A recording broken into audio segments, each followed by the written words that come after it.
So in this video, we're going to talk briefly about a concept called the big, hairy, ambitious goal. But how this is going to extend out is about how we can create endless motivation around the goals that we set ourselves.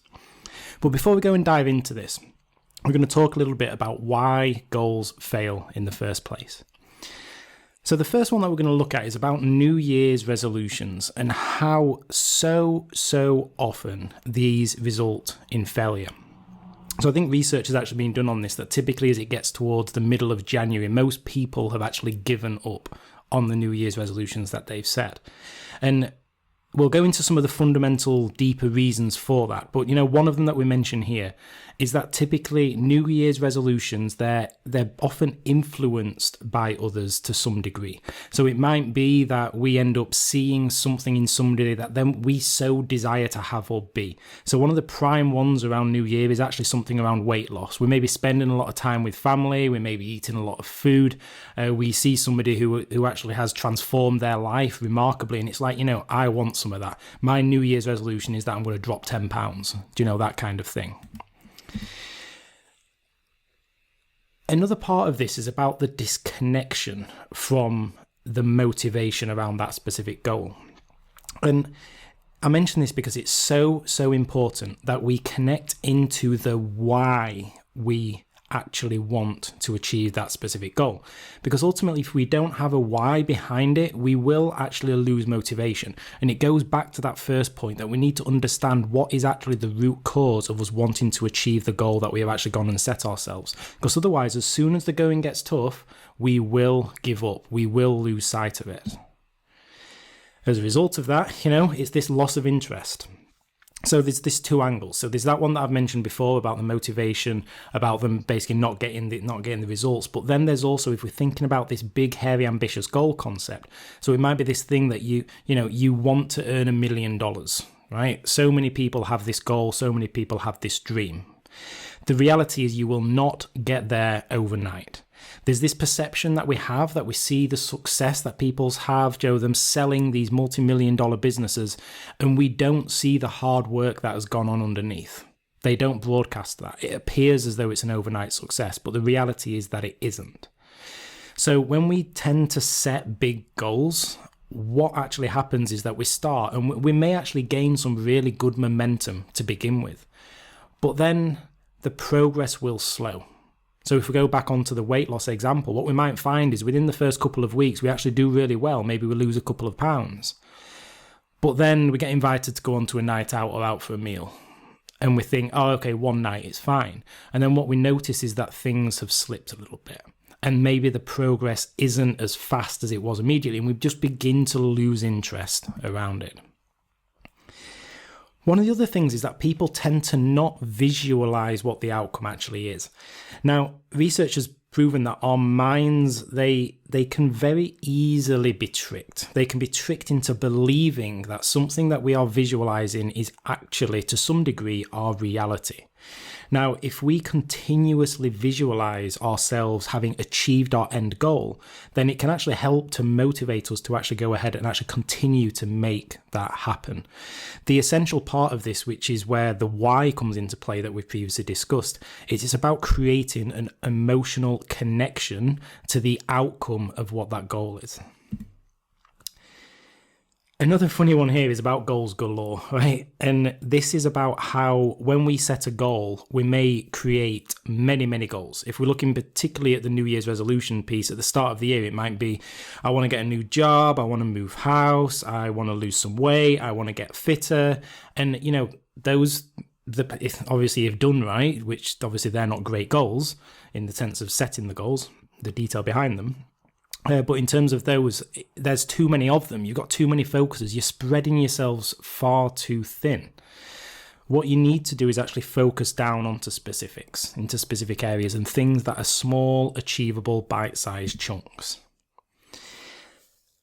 So the next one here is then about the failures. So without a doubt, you will have failed at some point in your life, and that may have created some kind of scars. And as a result, you may be less averse to taking some kind of risks or adopting some kind of experience.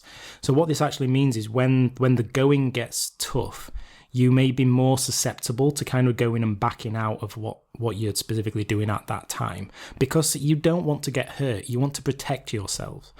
But the way that we should look at this instead is about the learning opportunities that actually arose from it, and create this desire to actually improve yourself next time, to go ahead and develop, improve, and basically take those failures and go, great, I'm going to learn from this. This is actually a learning opportunity. It's not necessarily a failure.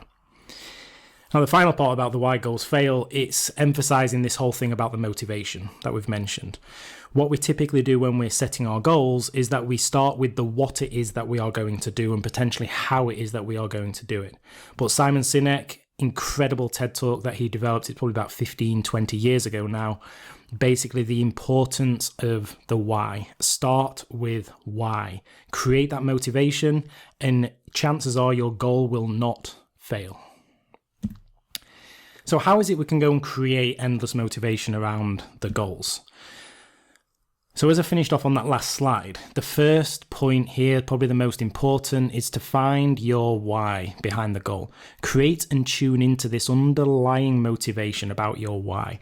Live it, breathe it, remind yourself of it regularly. Put it up on a postcard, on a poster, whatever it is that you need to do. Just remind yourself about why you are doing it, particularly when you're on days that you're not motivated to go ahead and continue with that goal. Remind yourself why. Potentially create a vision board. So this could be a way of reminding yourself of the why. So create some kind of visual platform. So a vision board is basically a collection of different ideas of things that you want to go ahead and achieve within your life.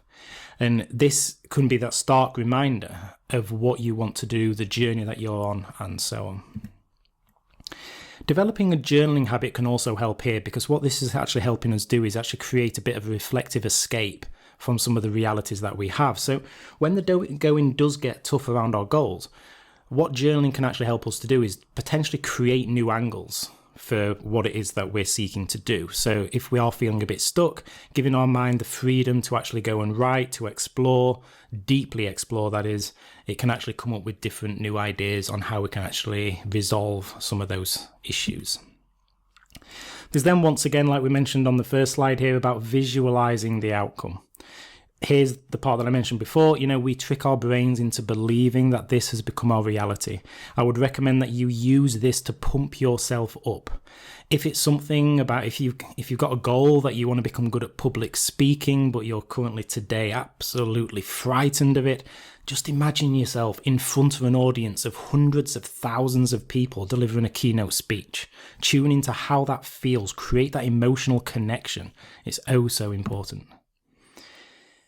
The next one is about engaging a coach. So a coach can actually help to keep you accountable towards your goals. They can also help you to kind of reflect on new ways, new thinking, see things from the sidelines, as I like to put it. It's actually helping you through some of the challenges by offering different kinds of perspectives. There's then also finding mentors. If we think about the people who inspire us the most, just follow them. Follow those who have successfully done what you are trying to achieve. Look to learn from them. Look to take their mistakes, their failures, their learning opportunities, and look to avoid them yourself. And basically develop a habit of just continually improving, both from your own failures, but then also other people's as well. The final one is to make sure that you start small. So creating this big, hairy, ambitious goal, I'm going to earn $1 million, that is far, far too big. What is your very next step? So if you had to do something tomorrow or today, within the next minute, to start to earn $1 million, what would you do? And build it up or build it back from there. The smaller, the better. The thing that we've got to think about here is that small, frequent successes are far better than chipping away at one big, huge goal. It's basically about that motivational factor. It's tuning into that if we're seeing frequent wins, that's going to keep us going much longer than it is if we don't see any wins for a long period of time.